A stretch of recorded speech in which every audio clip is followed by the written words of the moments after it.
Now trust me guys, the Nikon D5300 is extremely user-friendly and good for shooting videos too. So if you are looking to upgrade your entry-level DSLR, the D5300 is worth a look. Now people these days are in love with phablets. It surprises me how they fit them into their pockets and walk around.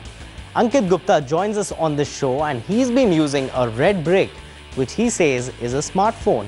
Let's take a look.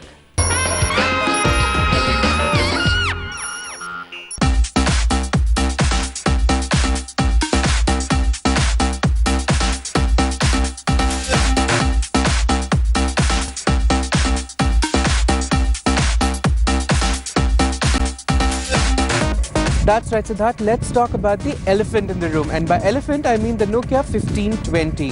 This is a ginormous phone. It has a 6-inch screen, and perhaps that is the best part of the phone. The best and maybe also the worst. This comes with the Corning Gorilla Glass 2, which makes it a really tough glass. This phone was in my pocket along with my bunch of keys, and look at it, not a single scratch on the screen. So that is great. But then again, Lumia has been known to have great screens. My earlier Lumia 710, that also has remained with me for the past year and a half and no scratches on the screen. So that is great, of course.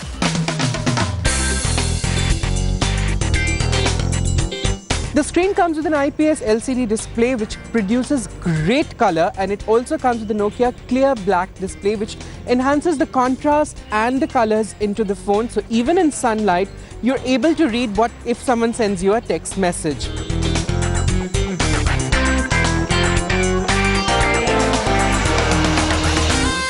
The phone is powered by a Snapdragon 800 quad-core processor, which means that it is really great, it is fast, and all your apps, even if you're working with multiple apps and are gaming, it works really well.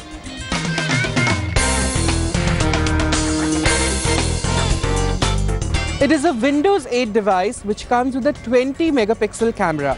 However, if you actually want to reach the 20 megapixels, you will have a little bit of a problem because you have to change the settings to get to the 20 megapixel. By default, it is set to 5 megapixel and then to a 5 megapixel to 16 megapixel setting.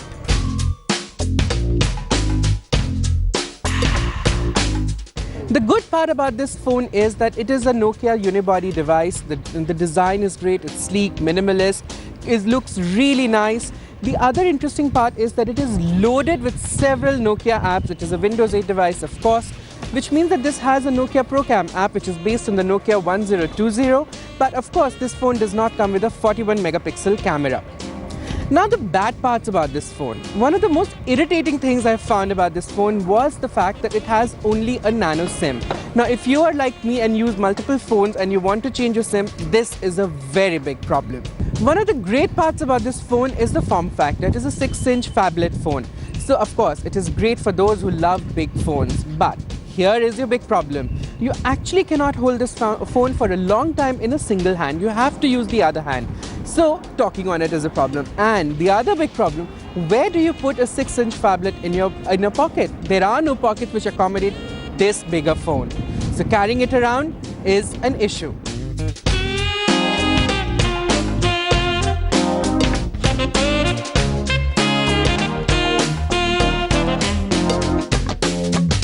Now for the most important part about this phone.